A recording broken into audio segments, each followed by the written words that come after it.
A few weeks ago, ASUS and Intel offered to sponsor this video so I could take a look at the ASUS ProArt StudioBook 16 OLED laptop and put it through its paces. Now this is a really strong laptop spec-wise, so I'm expecting good things. It has a 13th gen Core i9-13980HX processor from Intel, a RTX 4070 GPU, 64GB of RAM and 8TB of storage. A powerful laptop like this requires a big challenge, so I'm going to try and make a large-scale fantasy city scene in Blender. We're talking dozens of buildings, photo scans, and lots of objects lying around. The sort of stuff that would normally give a laptop a heart attack. So let's jump into Blender and see what it can do. In order to create a city scene, we're obviously going to need some medieval buildings. Now, I had a quick look on Sketchfab, and there are some good buildings on there, but most of the medieval ones seem to be stylized. There's a couple I can download, but I'm going to have to actually make some buildings for myself, and I especially want to have a few since we want a bit of variation. If you only have one or two buildings and you keep repeating them, it's going to be very obvious. So I made the buildings just by using basic cube modeling techniques. There's nothing too hard about making a building like this. One of the main things I would recommend is to try and make things look a little bit imperfect. Don't have everything lined up perfectly on 90-degree angles. If you look at these old medieval buildings, hardly anything is actually straight. You have, planks of wood that have become twisted over time, and they were never probably perfectly straight to begin with. And then the whole building tends to sag and creak, and it needs to look like it's very handmade. So that's all you need to keep in mind when you're putting this together, is to try and give it a really handmade look. But other than that, the modeling itself is very simple. In order to tie the whole scene together and to push the CPU as much as I could, I decided to cover the whole scene in snow. I did this with a simple shader group that I made. The good thing about this shader group is it works on the object normals, which means as long as you have a normal map, it will appear even on the flat surfaces and make it look like the snow on top of the likes of these bricks or the tiles on the roof. I decided that I wanted this city scene to be built around a frozen river, with a wooden walkway down either side surrounded by houses. To make the wooden walkway, I used a little trick that I like to use to randomize textures so you can't see that each one of the planks is actually basically the same thing.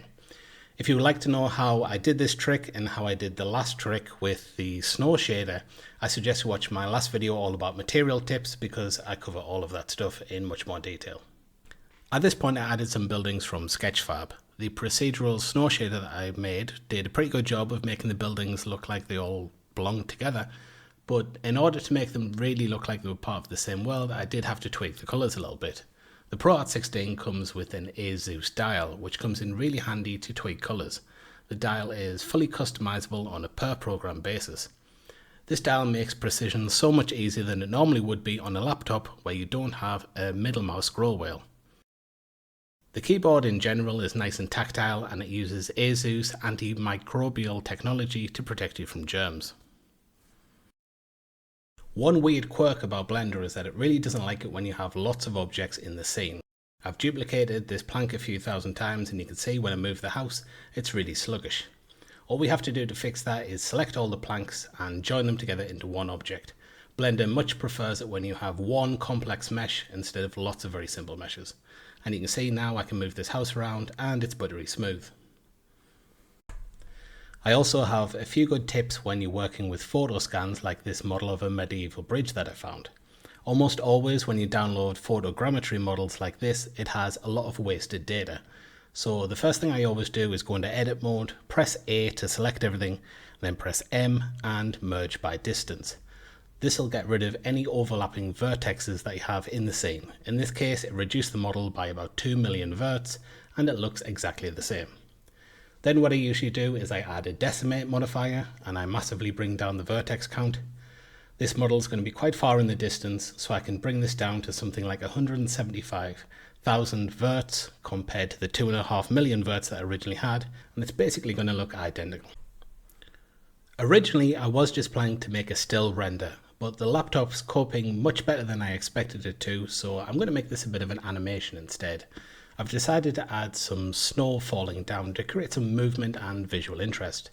I did this just by creating a large plane above the camera and giving it a particle system.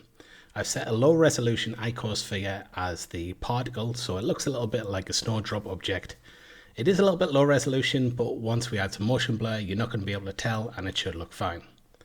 Now, snow falling straight down looks quite boring, so what I've done is I've added a vertex force to the scene as well, which is going to make the snow fall down in sort of a spiral. Now, having thousands of snow particles in the scene is obviously going to slow down performance. We can help that quite a lot just by adding a plane underneath the scene and turning on the collision effector for the plane, and then making sure that we select kill particles. What that will do is as the particles hit this plane just under the scene, they'll be removed from the scene and Blender will no longer have to calculate them. Snow sometimes doesn't show up very well in dark scenes, it just kind of looks like dark rain falling down. So all I'm going to do is go into the material properties for the icosphere, and I'm going to add a little touch of light emission just so it's visible to the camera.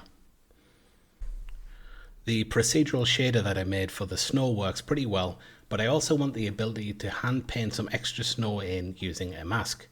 Now, this ProArt 16 comes with an included ASUS Pen 2.0, which is the stylus that works on the touchscreen or on the touchpad. Now, that's a feature that I really love about this laptop. Drawing directly onto the screen is great and does usually give you extra precision, but it can be pretty tiring on your arms, especially if you're painting for long periods of time. So it's really great to be able to use the touchpad like it's a drawing tablet. Now, I knew right from the start of this project that I wanted a large castle or some sort of citadel or holy building overlooking the city. Instead of modelling that by hand, I'm just going to grab a load of photo scans of different large buildings like that, and I'm going to kind of kit bash them together. Now, most of these scans were created during the summer, and quite a lot of them have strong day lighting, but once I add my snow shader on top and I adjust the colours a little bit to match the scene, it all looks very nice. I do have some areas where parts of the mesh are just kind of sticking out the sides. I can fix these either by deleting the unnecessary parts, or I can just use the proportional editing to tuck them into the ground. This laptop has a really powerful RTX 4070 GPU. One of the things about the newer RTX laptops is they have access to something called Nano VDB, which is a faster way of rendering out volumes. So I decided to add a big cube to the scene and give it a volumetric material. The problem you can see here is that I have some lights to add key lights into the scene, and you can see those in the volumetric fog. To fix this problem, I used a new feature in Blender which is called light linking, which allows you to decide which lights are going to affect which objects in the scene. So all I had to do was move the fog into a collection where it wouldn't be affected by the light. To add a bit of additional movement to the scene, I decided to have some smoke coming out of the chimneys. This is actually very easy to do. You just have to add a cube into the scene and do a search for the quick smoke effect. That'll give you a domain automatically, which you need to alter to be the sort of size and direction that you want the smoke to be. I knew my smoke would be blowing off to one side. Then I just need to change the resolution to make it look a little bit better. I turned on adaptive domain, which will change the size of the domain as you're calculating the smoke. It makes things a little bit quicker. I turned on noise and dissolve, which makes it look more like natural smoke. Then all I had to do was add a wind force, which was blowing in the direction I wanted the wind to blow, and bake that all out to a cache and then import it back into the scene. When you're rendering out volumetric smoke like this, you can sometimes get faster renders by taking the attribute for temperature, putting that into an emission shader, and then plugging that straight into the volume. This usually works quite well for daytime scenes, but the problem is on a nighttime, it does actually give out some light. So I used the setup just to see what the smoke's going to look like while I'm moving things around, and then I used an actual principal volume shader for the final render.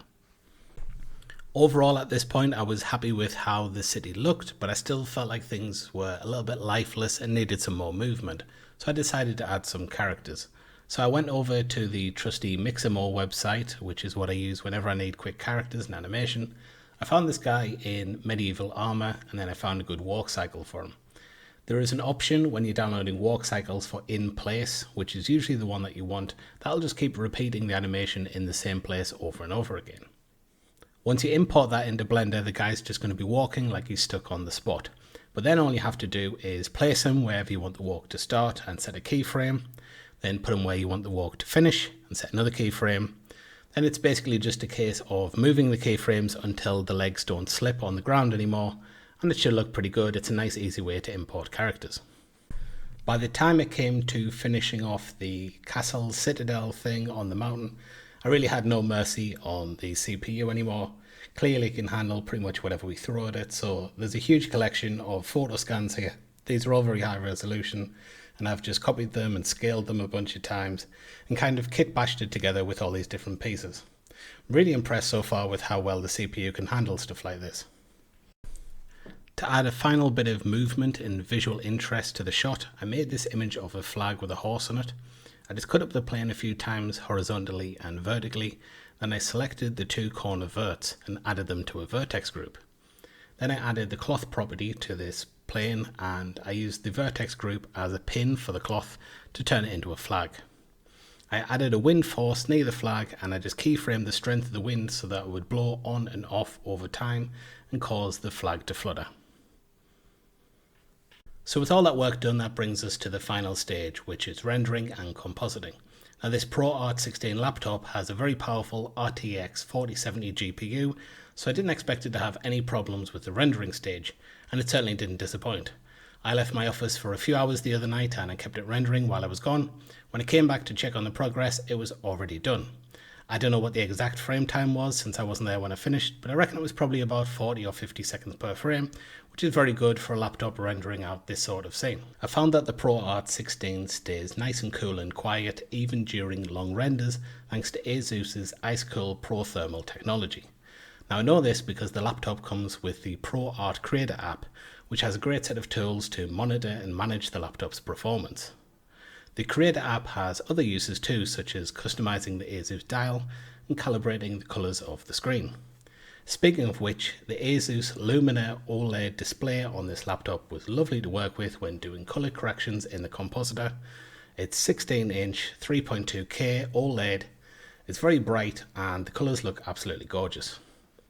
Okay, so with all that said, let's just take a look at the final little render.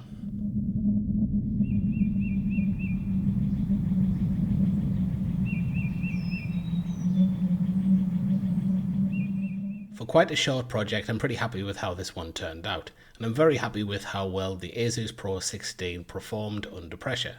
It far exceeded my expectations. To be honest, if I was trying to buy a laptop right now as a creative professional, this is exactly the sort of thing I'd be looking for. It has enough power and storage and all of the specs that you need to not feel like you're constrained by the hardware. It's got a gorgeous screen, it's not heavy, it looks good. The ASUS pen and the ASUS dial made precision work an absolute dream. At no point did I feel like I was having to pull things back just because I was using a laptop, which is exactly what you want from a creative laptop. Thanks for watching guys, and thanks to ASUS and Intel for sponsoring this video. Make sure you check out the link in the description where you'll be able to find out more information about the ProArt 16 and its Intel processor.